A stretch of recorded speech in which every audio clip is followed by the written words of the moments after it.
Hi, everybody, and welcome back to Ask the Unfaithful. If you're new to our podcast, my name is Sam. I'm so thrilled that you are joining us. If you have tuned in for our other previous podcasts, and we're making a ton of them because we've had so many great comments and new subscribers, then we're just thrilled to have you back. Even more thrilled than having me back, because I'm just the eye candy, is my great friend and resident genius, James Anir. So, James, it's 98 here in Austin. What's the temperature there in Florida? 96. Yeah, It's we summer, win. well, I don't know, heat index of 105. I'm sure you have a heat index though. It's Yeah, a heat index here of hell. So I think we win I and think we you beat do. you. But we do have the mosquitoes that are big enough to, carry you off. So, It's you know, very true. I yeah, played golf this weekend with my son who lives with me in between college semesters. And we were at one point, it was so hot, we just were in denial. We were like, heat is a state of mind. It's fine. It's not that bad. We were in denial, and that's a teaser for right. our comment today, because that's kind of how we made it through 18 holes in 98 degrees. But in golf, it's okay. In relationships, in recovery, not so much. So today's question, and we're jumping right to it today because we have a lot to cover. Today's question is, what are the signs of denial in the life of the unfaithful? And I'll have you take it away with you doing what you do so well. Thank you. Uh, so let's just talk about kind of a definition of denial up front, right? So it's extremely common. I mean, it's common throughout humanity as we know it, right? So It Um, is. it's a defense mechanism. It defends us. It's very self-protective, right? So it's sort of because sometimes, if we knew our whole reality, it might be overwhelming and too much to bear. The problem with that is that's okay, I guess, for normal folk out there and such, but we in this arena can't afford to be in denial because we have to Right. be able to face our reality or we're not going to get through this, right? So A, it's really common. B, it's actually very complex. It sounds like it's simple. Oh, yeah, that's not happening, right? It's not quite that simple. There are so many things that are behind it that drive it. It also is sort of buried in lots of different places, right? And we don't always recognize everything, and so it can be really insidious. It's also extraordinarily powerful as a defense, and Right. extremely destructive as well. So, but most people think, okay, so it's really deliberate, right? And it can be, but really it's kind of a muddled or I guess you could say confused kind of thinking and reasoning, right? And that involves the unconscious or conscious refusal or avoidance to acknowledge or accept our reality and the consequences of our thoughts, our actions, our behaviors, especially when we act out a lot, or if our acting out is, compulsive or addictive in nature.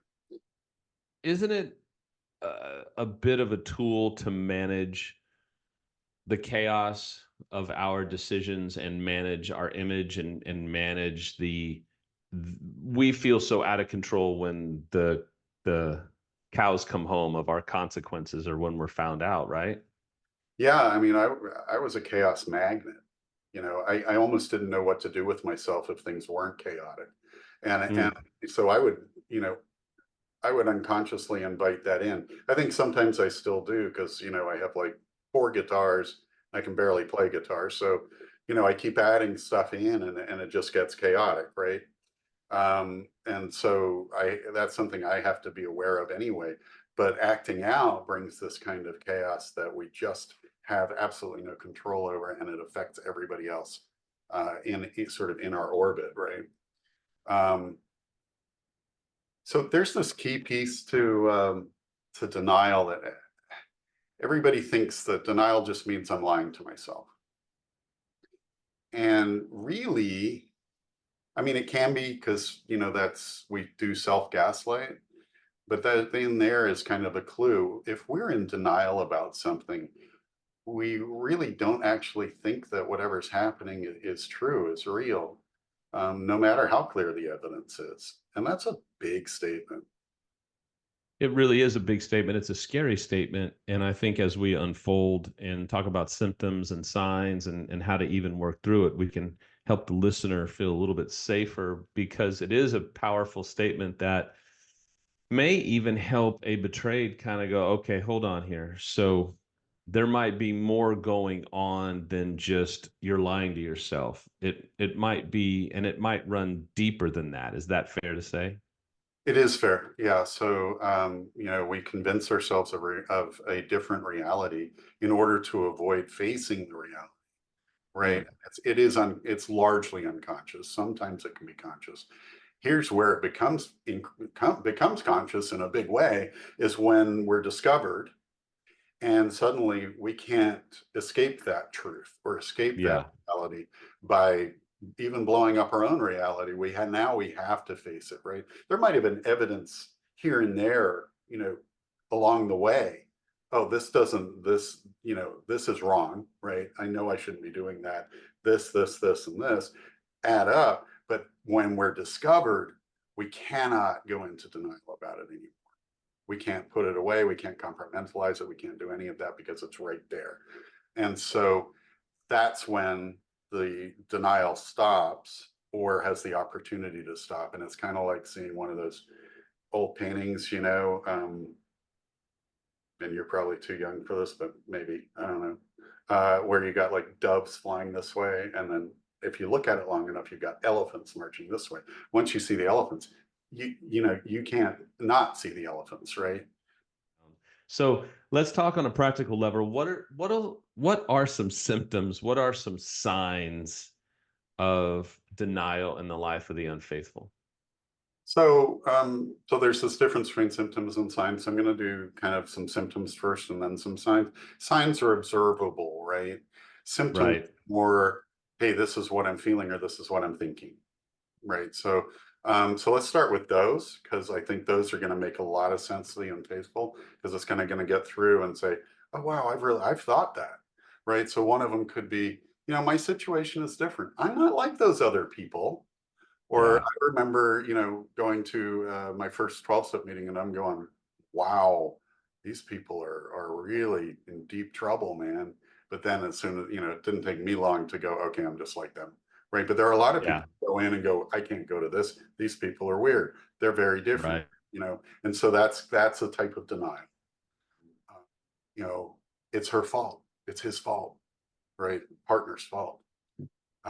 She's to They this. made me do it. They made me do it. If they would have done this, I wouldn't have done it. There. Yeah, exactly, right? Don't ask me how I know. But, if they'd have done this, I wouldn't have done that. Right. Or she never gives me enough sex, or he's too controlling, or they won't listen to me. Any of those things, those are all denial statements, They right? didn't care about my needs. Somebody else had to. I had to get my needs met somewhere else because, if you don't get your needs met, you actually disintegrate right there in a room. And nobody wants that, right? But need based. Yes. Hey, it's not hurting anybody. Nobody knows, so it's not hurting them. Yeah. It wasn't that often. It was only one time. Like Right. it was just a couple of text messages, a couple of meetups. Why are you having such a reaction? And then there's yes, and then there's that's one of the post discovery denials.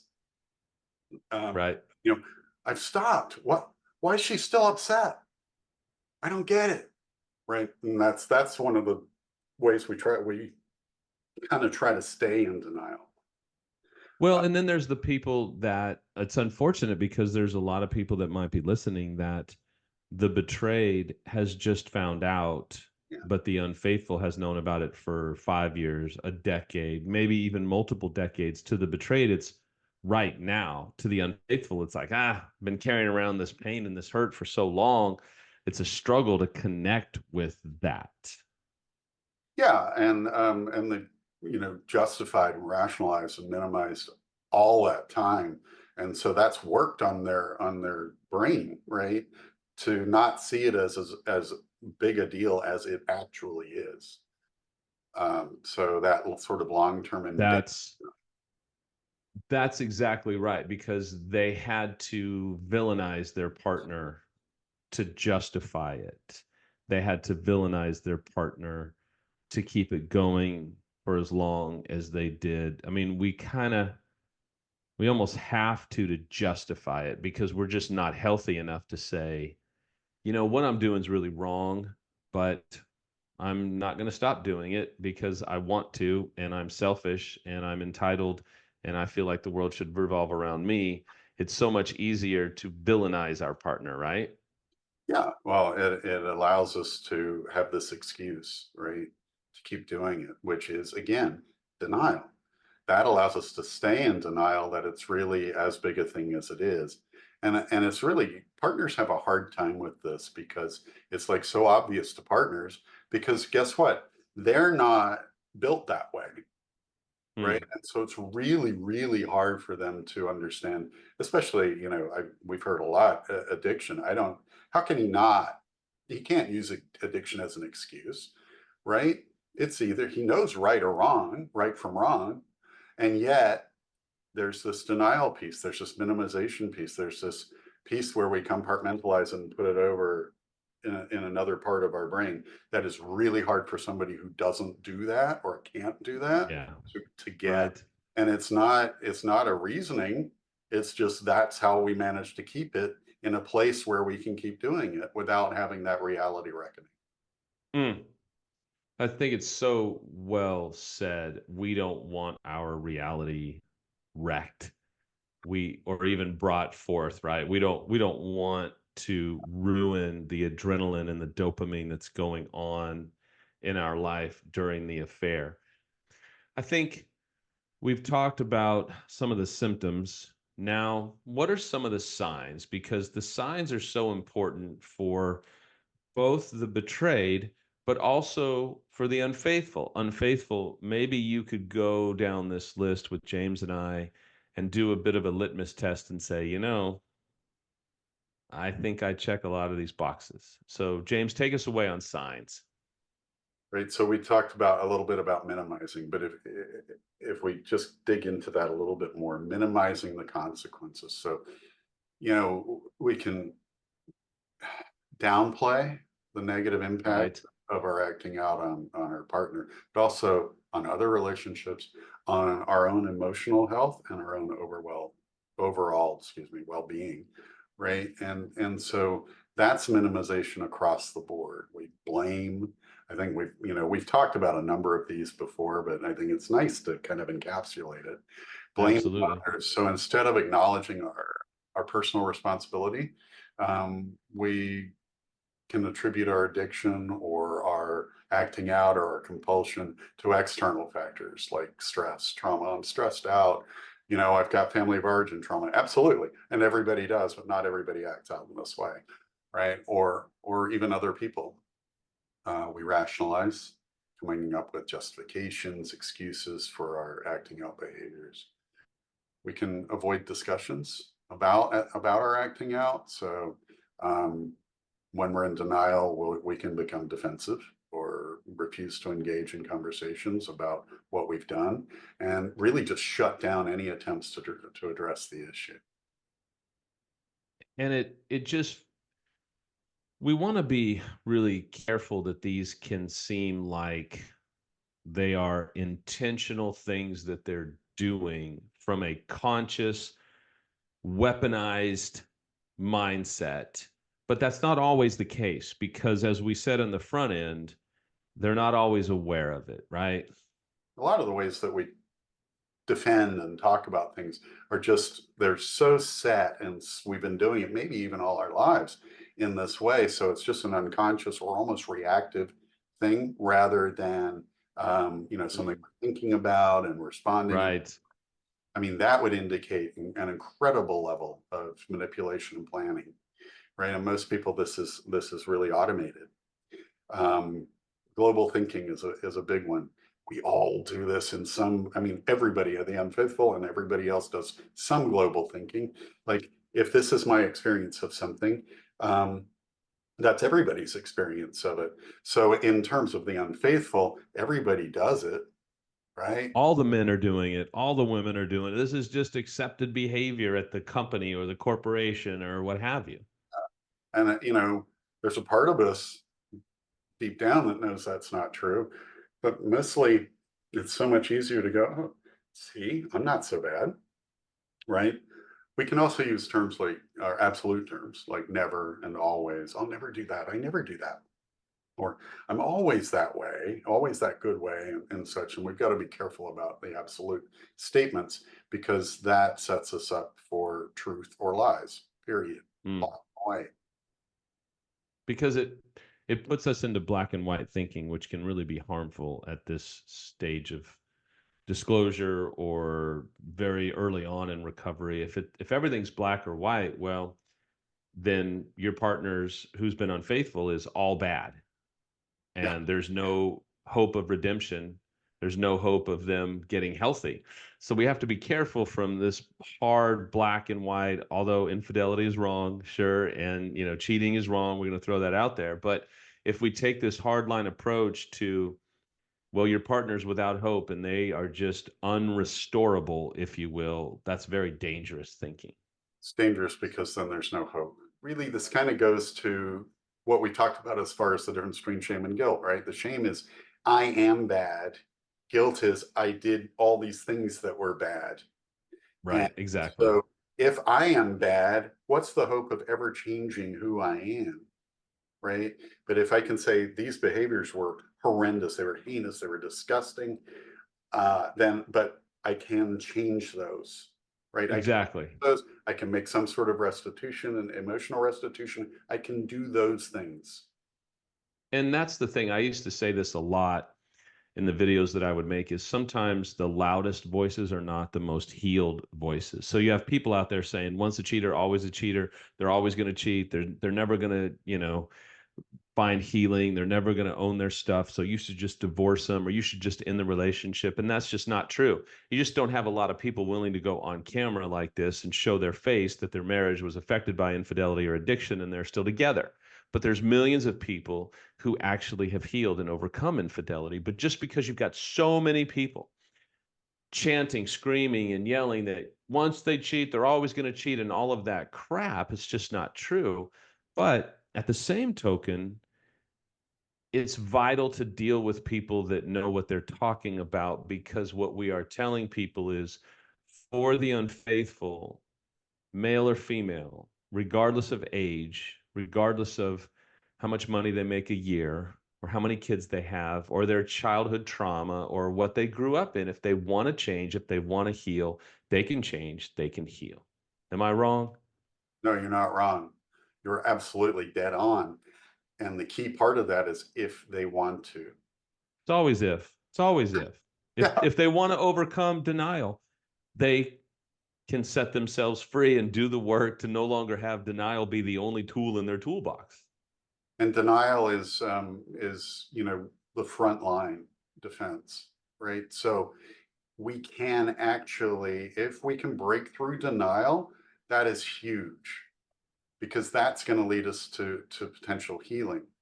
If we can break through denial, we can recognize all of the things we just talked about, distracting, anger, using anger to shut people down, threats or posturing, admitting, playing the victim. We've talked about that a lot.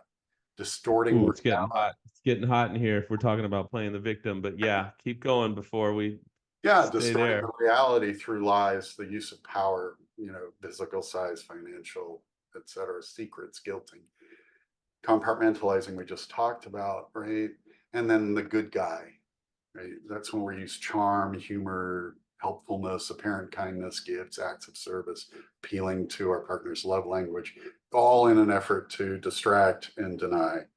And yet, one of the key things is really this recognition, this surrender, if you will, to this problem that we have, right?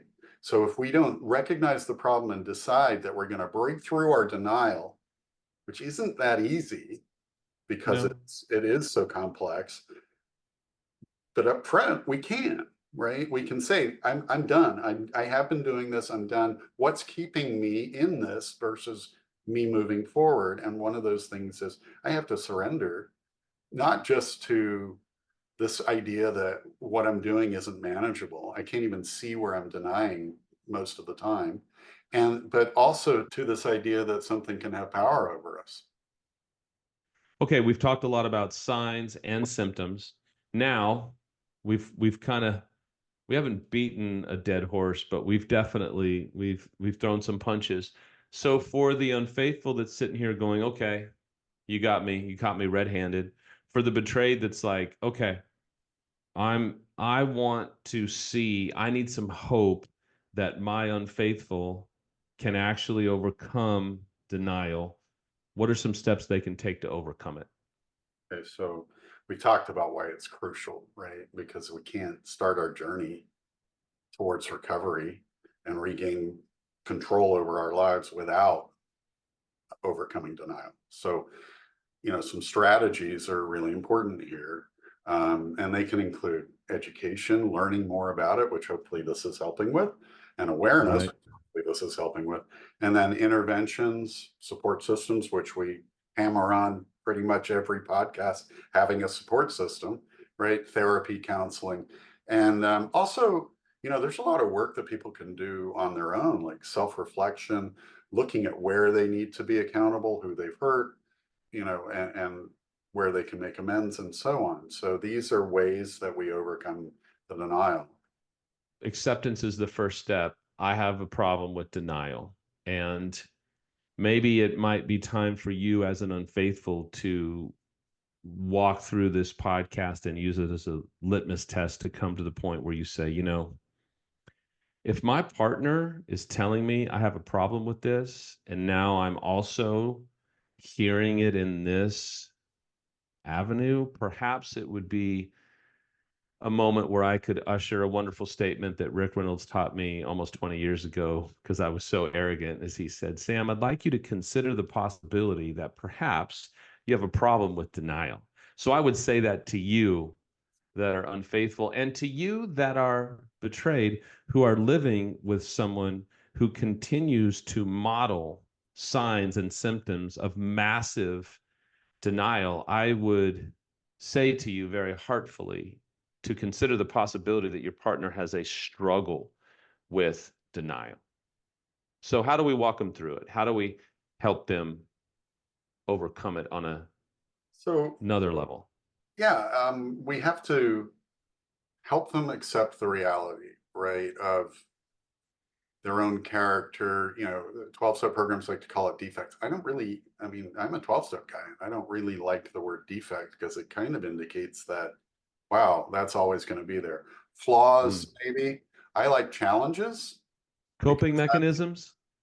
yeah, sure. I mean, you are seeing them as coping mechanisms, absolutely.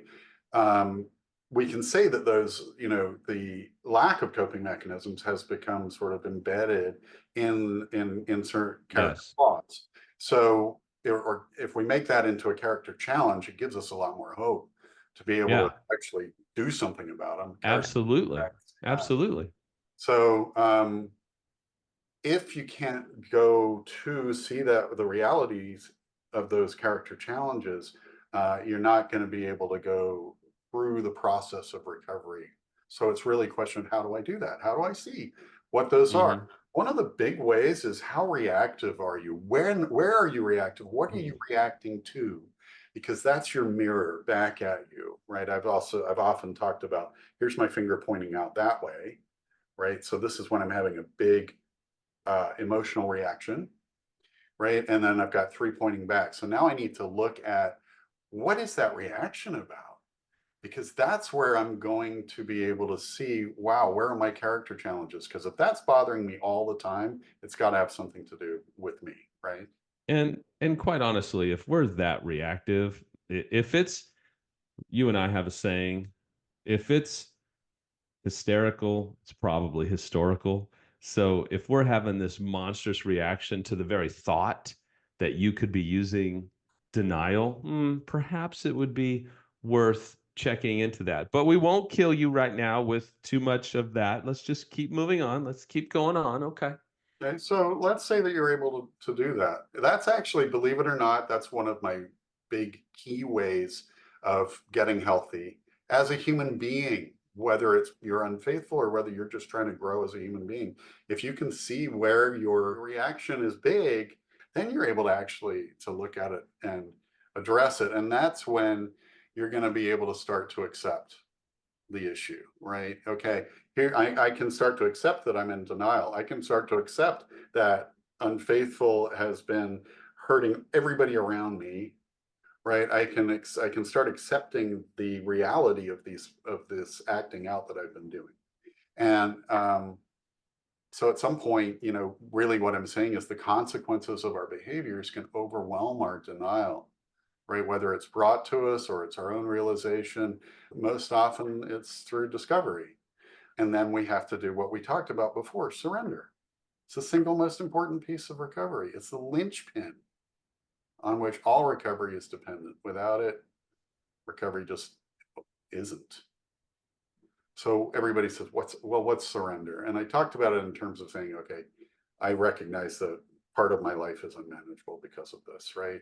Okay, it's really more of this simply knowing that what you did was wrong and it hurt those around you to the extent that I can't possibly understand that yet, right? So if I can admit that, then I've surrendered. No, it makes great sense. We just may not even understand the enormity of what we have done to devastate our loved ones in our life, right? Yeah. I mean, that kind of reality is very, very difficult to reckon, to be able to say, I can take that in its entirety. And you know what? We're not going to recognize it all. And we have to work to, because otherwise, we will not be in relational recovery. So Absolutely. yeah.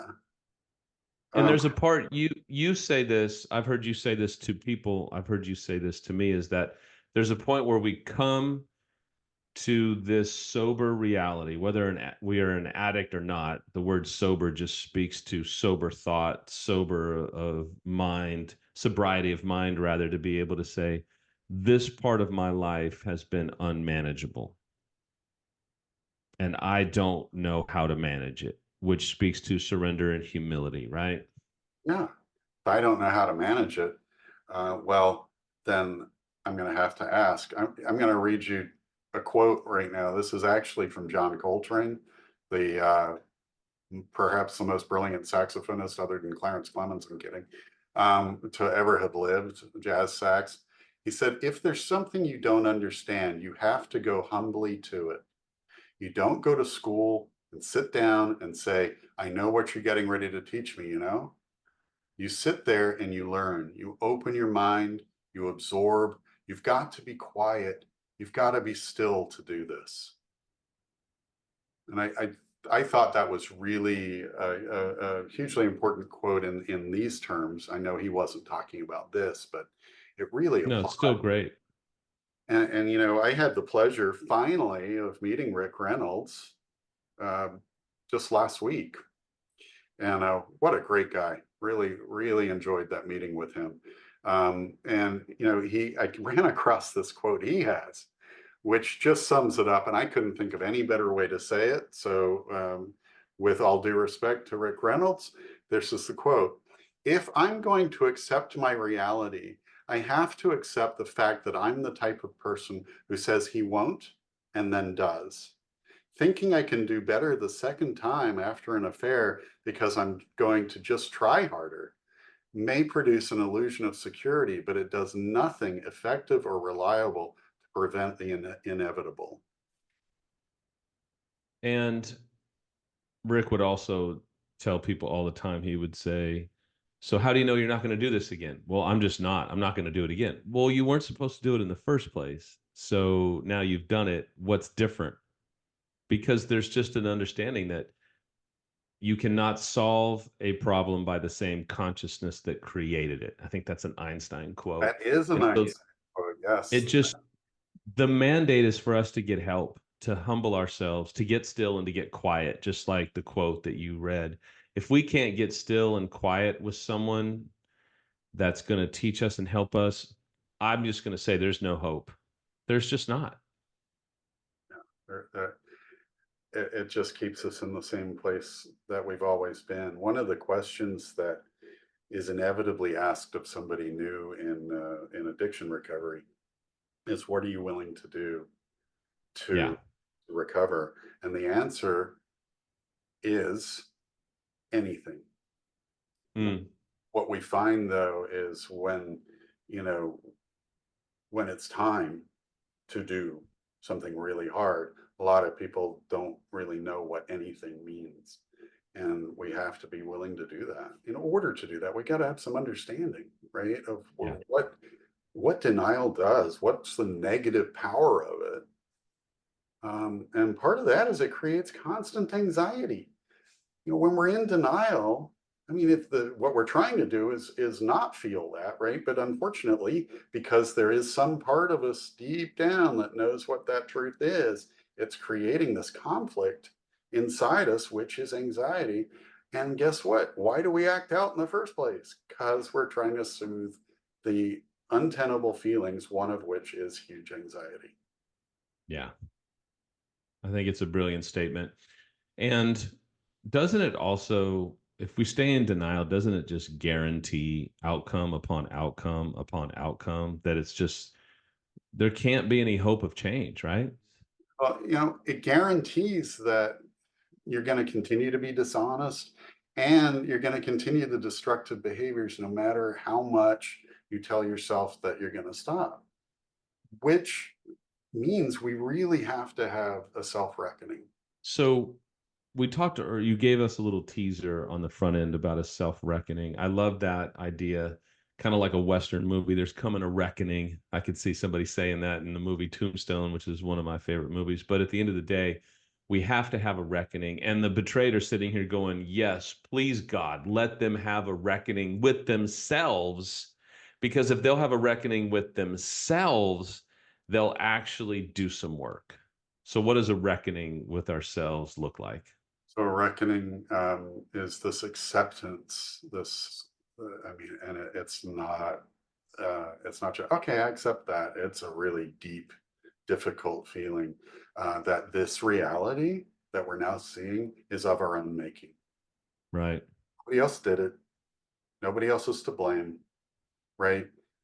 You could have had a terrible, terrible childhood that set you up for this, but now Sure. as an adult, you're the only one who can stop it, right? So it is of our own making.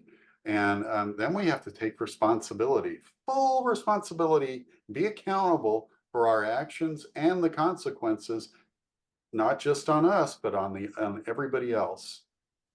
And that accountability is really, that starts to involve being able to make amends to people.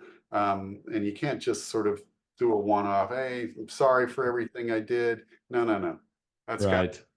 that's got to be a really deep thing. And it's going to take some time to get to the place where you can actually do that kind of emotional restitution. Because it really, being willing to overcome denial requires heavy lifting. It requires hard work. This is not for the faint of heart. But at the end of the day, we've made choices that have probably devastated everybody in our small circle. And having a reckoning, wouldn't you agree that having a reckoning is probably one of the best things for us in Yeah, our recovery work?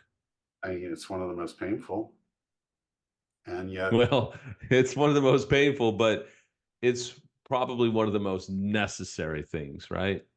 yeah, because what are we going to do without it?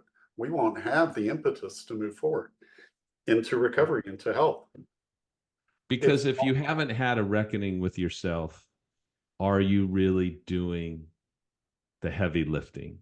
no, you might be checking boxes, you might think you Yes. are, but if it's not hard, Mm, I ain't doing it. that's if it's not hard, I don't think we're really doing recovery work. I don't think we're really trying to get healthy, trying to repair with our spouse or our partner or our children, because it's just hard. It's hard as hell. And that's just the fact of it, but it's worth it. Even if, now this is a bold statement, but it's the absolute truth. I know you'll echo it. Even if you're going to lose the relationship, doing the heavy lifting and the hard work to heal yourself is still important, is still vital, is still absolute necessity, right? Well, otherwise, you're just going to end up in the same god awful place that you've always been, right? The worst possible scenario. It's absolutely awful, and so you know that's where we'll end up if we don't endeavor to do this work at a very, very deep level. It takes so much to do it, and yet I would have done this work because I started out this way. I made this recovery about me. I didn't know what was going to happen with. Right. I'm just blessed that she decided she wanted to do this work and would hold space for our marriage while I did my work and she did her work. Had she not done that, I made myself a promise, this relationship or not, I can no longer do this to anybody else ever again. And that included myself. And it's a beautiful statement that we can no longer do this damage to even ourselves. And I think it's a beautiful way to end today. And so I want to take just 1 minute to tell you, those of you that are listening, if you're an unfaithful, and maybe this podcast has brought some real clarity, maybe it's hit you like a ton of bricks, maybe it's just woken you up, man, find help. Like the quote that James read, get still, get quiet with someone that you can trust, who's an expert, preferably that's been through it before, that they're a therapist or they're a coach, that they know what they're doing, that they have extensive history, and that they've experienced it themselves, so that when they say to you, I get it, you know that they get it. Because listen, if you keep doing what you're doing, you're going to keep getting what you've been getting. And I don't know that you want more of that. And so it's time for a change. It's time to find help. It's time to have a reckoning with yourself. If you're a betrayed, maybe it would be good for you to look at this and say, am I in a situation where my partner or spouse has not had a reckoning with themselves? And maybe it's time to get help for you. Maybe they're not willing to do anything, but you can get help for you as a betrayed, right, James? Yeah, I really encourage that. Please, you've been through as big a trauma as anybody could probably go through in life. Man, you deserve the help. And so much of this industry is geared around getting the unfaithful the help. There is a lot of help available for betrayed partners. Please take advantage of that expertise out there. Absolutely. Thank you again for joining us on Ask the Unfaithful. We will see you next time.